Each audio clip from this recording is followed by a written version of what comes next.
예, 오늘 본문 우리 디모데전서 1장 우리 8절부터 우리 11절 말씀을 중심으로 율법의 올바른 사용법이라 하는 제목으로 우리 함께 은혜를 나누기를 원합니다. 사실 율법과 이 복음의 이 관계를 우리가 잘 이해하지 못하면 우리가 신앙생활하는데 상당히 참 어려움을 겪게 됩니다. 많은 분들이 구약 성경은 율법이니까 조금 소홀히 해도 되고 우리가 신경 써야 될 것은 신약 중심으로 복음 중심으로 우리가 받아들이면 된다. 그렇게 주장하는 분들이 있는데요. 또 우리가 이렇게 구약이든 신약이든 우리 하나님의 말씀에 우리가 순종해야 된다는 것을 이제 강조를 하면 어느 쪽으로 가는가 하면 자꾸 우리 율법주의자 쪽으로 갑니다. 그래서 언제부터인가 말씀은 그렇지만 어떻게 다 지킬 수 있는가? 한 가지 질문을 드립니다. 하나님의 말씀은 지키지 말라고 주신 걸까요? 지키라고 주신 걸까요? 예. 지키라고 분명히 주신 것인데, 근데 우리는 사실은 지킬 자신이 있나요, 없나요? 지킬 자신이 없죠. 지킬 자신이 없다고 지키지 말라는 쪽으로 가야 되는 걸까요? 그렇지 않거든요. 그래서 우리는 물론 부족해서 우리 스스로 힘으로는 지킬 수 없지만 우리 신명기도 보면 말씀을 지키는 것이 어렵다, 어렵지 않다, 어렵지 않다 그랬거든요. 물론 스스로는 불가능합니다. 그러나 우리에게는 성령님이 계시고 순종할 수 있는 힘을 주시고 또 우리는 죄악 가운데 멸망받을 수밖에 없었지만 십자가의 그 사랑으로 구원받은 은혜에 대한 감격이 있지 않습니까? 그래서 우리는 주님을 사랑하지 않습니까? 무엇보다도 우리 안에는 하나님의 생명이 있습니다. 신앙생활은 뭐 내 의지나 내 노력이나 내 열심을 하는 것이 아니라 네 안에 계신 하나님의 생명으로 또 그분의 사랑으로 우리 감당하는 줄로 믿습니다. 그래서 우리 율법의 이 올바른 사용법에 대해 말씀을 드리려고 하는데요. 첫 번째 저는 이런 도전을 먼저 드리고 싶습니다. 율법은 누구를 위한 것일까요? 의인을 위한 것일까요? 악인을 위한 것일까요? 모든 법은 말이죠. 법을 잘 지키는 사람을 위해서 법이 있는 것일까요? 잘 지키지 않는 사람을 위해서 법이 있는 것일까요? 지키지 않는 사람을 위해서 법이 있는 거죠. 그래서 우리 그렇게 말하죠. 우리 집 양반은 법 없이도 살 사람이라고, 그죠? 착하고, 그죠? 경우에 바른 생활을 하고 법 없이도 산다. 사실 저 같은 경우는 이렇게 고속도로 운전을 하면서 사실 생각보다 제가 운전을 좀 신중하게 하는 편이거든요. 다른 분들 보면 제가 운전이 답답하다 그럽니다. 근데 저는 뭐 카메라나 말이죠. 뭐 과속하든 이렇게, 물론 저도 뭐 과속할 때도 간혹 있지만 뭐 카메라가 있어도 별로 신경 안 씁니다. 그러나 어떤 분들은 깜짝깜짝 놀라더라고요. 왜냐하면 법을 어기니까 들키면 딱지 날라오니까. 이 법은 어기는 사람을 위해서 있는 것이지 잘 지키는 사람을 위해서 있는 게 아니거든요. 여기서부터 출발해야 됩니다. 우리 디모데전서 1장 8절 말씀이 바로 그런 말씀입니다. 내용입니다. 시작. 그러나 율법은 사람이 그것을 적법하게만 쓰면 선한 것임을 우리는 아노라. 9절. 알 것은 이것이니 율법은 옳은 사람을 위하여 세운 것이 아니요. 거기까지요. 율법은 어떤 사람을 위해서 세운 것이 아니라고요? 옳은 사람을 위해서, 즉 의인을 위해서 세운 것이 아니다. 그러면서 법을 어긴 사람들, 불법을 행한 사람들에서 주로 십계명을 어긴 사람들의 그 내용들이 쭉 나와 있거든요. 뭐 한번 이렇게 살펴볼까요? 오직 불법한 자와 복종하지 아니하는 자와 경건하지 아니하는 자와 죄인과 거룩하지 아니하는 자와 망령된 자와 쭉 보면은 10계명의 말이 1, 2계명 망령되이 행하는 자, 그 다음에 부모 공경하지 않는 자, 살인하는 자, 음행하는 자, 거짓말하는 자, 이런 그죠? 해서 법을 깨트리는 사람, 즉 불법을 행하는 사람을 위해서 하나님께서 율법을 주셨다고 말씀하고 있습니다. 그래서 이 법은 바르게 살아가는 사람한테는 제약이 안 됩니다. 그러나 어떤 분들은 말이죠, 이렇게 주차도 아무 데서나 하고 그렇게 해서 딱지가 말이죠, 얼마나 많이 날라오는지 와이프들이 말이죠, 굉장히 스트레스를 주는, 도대체 당신은 말이지 왜 이렇게 딱지가 많이 날라오냐고. 그러니까 주차하는 것이 그냥 스트레스죠. 왜냐하면 아무데나 놓으니까, 아무데나 주차하니까요. 어쨌든 법은 잘 지키는 사람을 위해서 있는 것이 아니고 어기는 사람을 위해서 있다는 거죠. 그런데 그 법을 잘 사용하는 사람이 있는가 하면 그 법을 악용하는 사람이 있죠. 그 법을 악용하는 사람들이 어떤 사람일까요? 6절, 7절 같이 읽겠습니다. 시작. 사람들이 이에서 벗어나 헛된 말에 빠져 율법의 선생이 되려 하나 자기가 말하는 것이나 자기가 확정하는 것도 깨닫지 못하노다. 당시에 에베소 교회에 거짓 교사들이 말이죠, 복음보다는 율법을 지켜야 구원받는다 그러면서 잘못된 교리를 가르쳤는데, 그들은 막 율법을 강조하지만 그들이 무슨 말을 하는지 그들은 깨닫지도 못하고 말이죠, 그 법을 그냥 이용하는, 바리새인도 그랬죠. 막 무거운 짐만 안겨주고 자신들도 이렇게 자신도 지키지 아니하고. 그래서 예수님 말씀하셨죠. 수고하고 무거운 짐진 자들아. 독일어 성경에 보면 그게 어떤 내용인가 말이죠. 율법주의자들, 즉 바리새인들로 인해서 이거 해라 저거 해라 갖고 무거운 짐을 안겨준 그들로 인하여 너무나 신앙생활하는 것이 수고스럽고 무겁고 그냥 힘들고, 그죠? 그런 시대를 향해서 너희들은 내게로 와라. 내가 너희를 쉬게 하리라. 그렇게 주님 말씀하셨던 거죠. 어쨌든 우리가 이 율법을 바르게 사용하는 사람이 있는가 하면 또 올바르게 사용하는 사람이 있다는 거죠.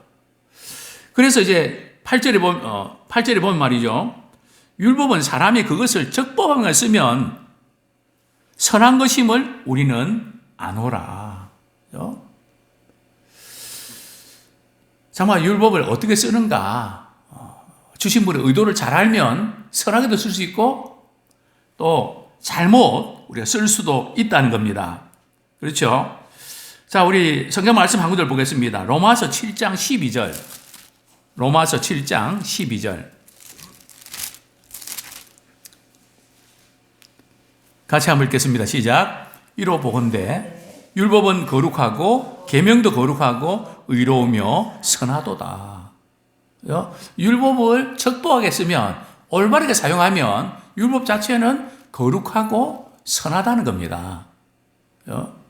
율법 자체에 문제가 있는 것이 아니라 율법을 깨트리고 범죄하는 인간의 죄의 속성이 문제지, 그 율법 그 자체는 선하고 거룩한 것이라는 거죠. 또 우리 성경 한 구절 더 보겠습니다.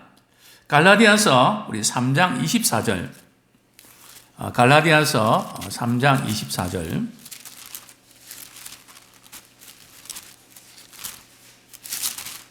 예, 같이 한번 읽겠습니다. 시작. 이같이 율법이 우리를 그리스도께로 인도하는 초등교사가 되어 우리로 하여금 믿음으로 말미암아 의롭다함을 얻게 하려 함이라.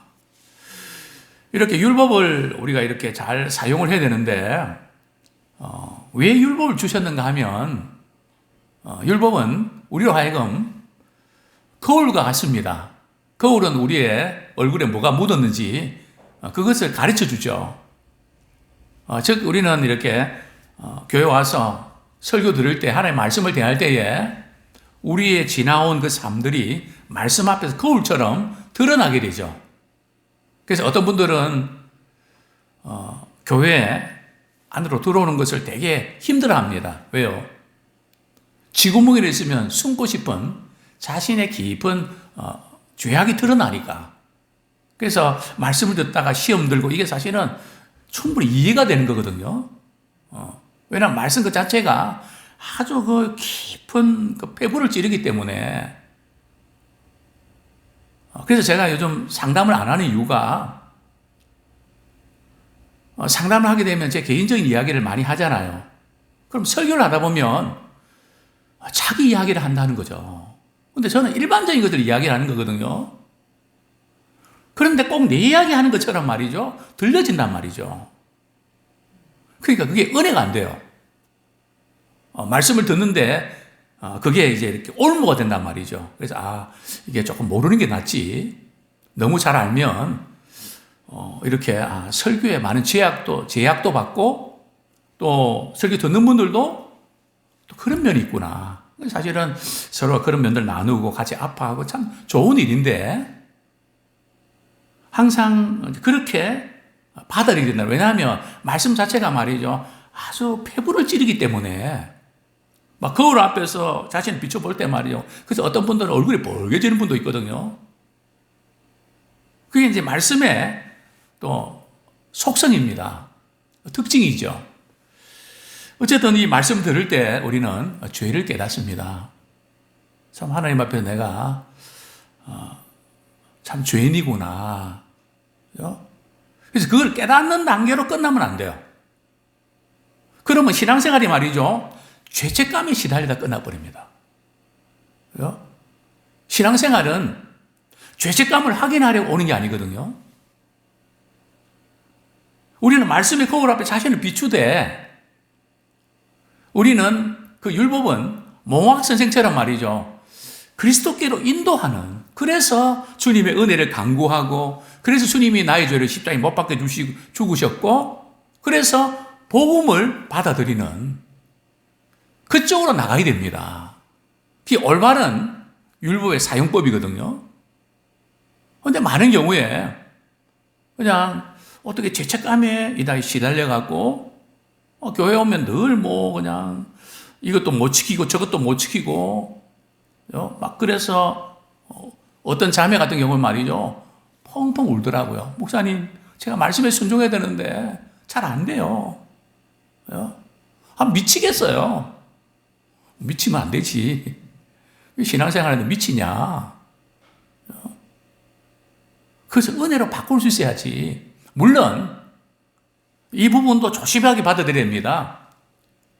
그냥 은혜로만 받아들이고 그 다음에 단계까지 넘어가지 못하는, 물론 우리에게 은혜가 있어야 됩니다. 그러나 우리는 은혜 받은 자로서 그 다음으로 나가야 됩니다. 선한 일에 열심을 또 내야 됩니다. 죄책감에 시달리는 것도 문제지만은, 그래서 은혜 자리에 이르지 못하는 것도 문제지만, 그 다음 단계로 나가는, 그렇습니다. 율법의 그 제약은 말이죠. 말씀을 지키지 못한 사람들에게는 모든 것이 다 걸린단 말이죠. 성경 말씀합니다. 계명을 지키다가 한 계명이라도 걸리면 다 걸린다 그러거든요. 그러니까 우리가 이 말씀을 우리 적용할 때에 그것을 우리가 잘 받아들이지 아니하면 신앙인들 가운데 때로는 우울증 환자들이 많아질 수 있고요. 정신적인 분열이 날 수도 있습니다. 우리가 때로는 우리가 복음을 적용해야 되고 또 그 다음에는 우리가 또 율법을 통해서 우리가 받아들일 부분들이 있는데요. 그 부분 조금 후에 제가 말씀을 드리겠습니다. 자, 그러면 우리 율법의 올바른 사용법은 무엇일까요? 이제 마르틴 루터가 종교개혁을 일으킬 때에 참 그는 신앙 구조가 조금 특이했습니다. 루터의 경우는 굉장히 죄책감이 많이 시달렸거든요. 그 이유는 자기 친구가 말이죠. 어느 날 폭우가 이렇게 쏟아지고 막 천둥 번개가 내리치는 가운데 옆에 있던 친구가 그만 죽고 맙니다. 그 광경을 지켜본 루터는 제가 하나님의 종으로 제 자신의 삶을 드리겠습니다. 그렇게 해서 신부가 되죠. 그는 늘 죄책감 때문에 그 죄책감의 자유함을 얻기 위해서 베드로 성당을 말이죠. 무릎을 기어서 피가 철철 흐르는데 말이죠. 어쨌든 그 죄무지 해결하려고 그래 몸부림치다가 의인은 믿음으로 말미암아 산다고 하는 그런 로마서에 있는 말씀을 깨닫게 된 거죠. 그래서 그 루터가 그러면 율법은 어떤 목적을 위해서 주어졌냐? 두 가지 목적을 위해서 주어졌다 하는 것을 강조하는데요. 첫 번째는 정치적이고 또 혹은 사회적이다. 사회 질서를 또 그 다음에 개화되지 못한 사람들을 그대로 두면은 그냥 마음대로 이렇게 자기 생각대로 하니까 질서가 무너지고 혼란 속에 빠진단 말이죠. 그래서 뭔가 어떤 규칙과 그런 어떤 제어 장치가 필요해서 하나님께서 율법을 주셨다. 우리가 성경 말씀을 가만히 보면 말이죠. 이스라엘 백성들이 애굽에서 이렇게 탈출하잖아요. 그러면 그리고 나서 모세를 통해서 시내산에서 율법을 받게 되죠. 십계명을 받게 되죠. 항상 그 하나님께서는 먼저 은혜를 주시고요. 그 다음에 율법을 주십니다. 그러니까 은혜를 우리가 충분히 받지 못하고 은혜 안에 거하지 못한 상태에서 교회 일을 열심히 하다 보면 문제가 생기는 거죠. 일부터 먼저 이렇게 은혜를 받아야 은혜 안에서 거해야 주님의 일을 하게 되는데 은혜 받지 못한 상태에서 막 그냥 뭐 직분을 받고 뭐 해서 이렇게 해야 된다 막 그렇게 하니까 그게 짐이 되고 부담이 되는 거죠. 그래서 성경에 보면 항상 순서가 말이죠. 먼저 하나님께서 은혜를 주세요. 근데 은혜를 받다 보면 그게 은혜인 줄 잘 모르거든요. 당연하게 여기고 참 이스라엘 백성들 얼마나 많은 은혜를 받았는데 그때뿐이란 말이죠. 말은 그냥 그 말씀대로 잘 뭐 어떻게 살겠습니다 하지만 기준이 없는 거예요. 그래서 하나님께서 이 율법을 통해서 자신의 모습을 보게 하는 깨닫게 하는 그것을 위해서 하나님께서 율법을 주신 거죠. 자, 그 다음에 우리 두 번째 율법의 목적은 루터의 주장은 말이요 신학적 혹은 영적인 것입니다. 인간의 자기 의를 부수는 강력한 망치와 같습니다. 내 생각, 내 고집, 나의 의. 그 율법은 그것을 부수는 강력한 망치와 같다는 거죠. 참 율법 말씀의 앞에서 자신을 볼 때 너무 초라하게 보인다는 거죠. 왜냐하면 율법은 특성이 죄를 드러내고요. 그리고 자신의 죄를 인정하면 또 두렵고 또 이렇게 좀 무서워서 말이죠. 지치게 되죠. 그래서 하나님의 은혜를 사모하고 그리스도를 갈망하게 됩니다. 그래서 성경은 이렇게 말씀하고 있죠. 우리 다시 우리 디모데전서 1장 11절 말씀 같이 읽겠습니다. 11절 말씀 시작. 이 교훈은 내게 맡기신 바 복되신 하나님의 영광의 복음을 따름이니라. 이 교훈은 10절 하반절에 보면 바른 교훈을 거스리는 자를 위함이니 이 바른 교훈은 복음이거든요. 이 영광스러운 복음입니다. 이 복음까지도 안 받아들이는 그런 자들을 위해서 율법이 있다는 거죠. 그러면서 바울은 복음을 듣고 예수를 믿어서 구원받는 이 영광의 복음을 내가 여러분들에게 전파하기 위해서 내가 있는 것입니다. 그래서 영광의 복음을 이제 강조하게 되는 것이죠. 그렇습니다. 그러면서 이제 루터는 그 후에 말이죠. 율법의 삼중적 기능을 이렇게 세 가지 목적을 이렇게 강조하고 있는데요. 첫 번째는 인간 사회를 유지하기 위한 수단, 질서를 유지하는 수단이고, 두 번째는 회개와 믿음으로 이렇게 사람들을 소환하는 역할, 세 번째가 교회의 방향을 제시하는 역할이다. 어떻게 신앙생활이 될지, 저는 이 율법의 역할 가운데 이 세 번째 이 목적이 대단히 중요한데요. 그러면 율법은 죄를 깨닫게 하고 예수님께로 인도하는 걸 끝나냐? 그렇지 않다는 거죠. 우리 성경 말씀 한 구절 보겠습니다. 로마서 8장 4절. 로마서 8장 4절.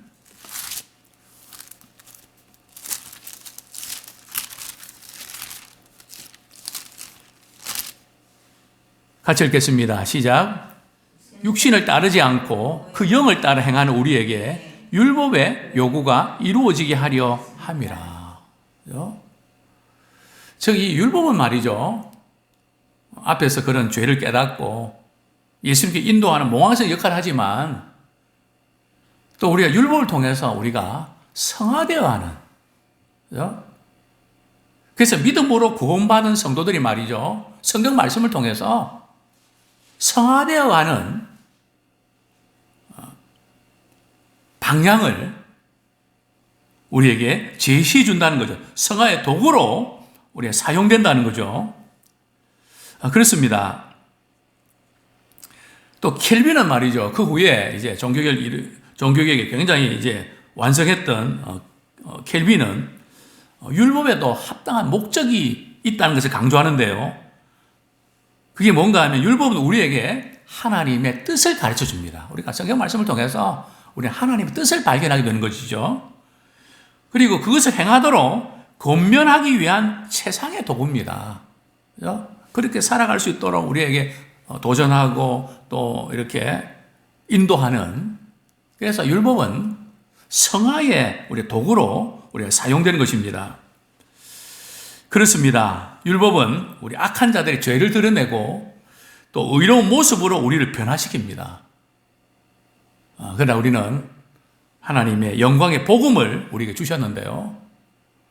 복음을 받은 우리들, 복음을 통해서 구원받은 우리들은 그분의 영광을 위해서 우리가 살아가야 되는데 어떻게 살아가는가 하면 그분의 말씀에 순종하는, 우리 구원받기 위해서 우리가 순종하는 것이 아니라 구원받은 성도로서 우리가 주의 말씀에 순종하는, 그래서 하나님께 영광 돌리는 우리가 되기 원합니다.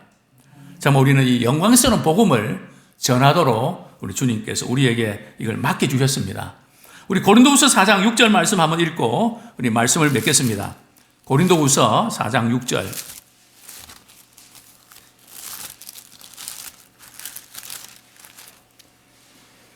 같이 한번 읽겠습니다. 시작. 어두운데 빛이 빛이라 말씀하셨던 그 하나님께서 예수 그리스도의 얼굴에 있는 하나님의 영광을 아는 빛을 우리 마음에 비추셨느니라. 참 복음의 광채가 들어갈 때에 우리 마음에 어두운 그늘들이 복음의 광채를 통해서 하나님의 영광을 아는 빛을 통해서 이제는 새로운 피조물로 우리가 살아가게 될 줄로 믿습니다.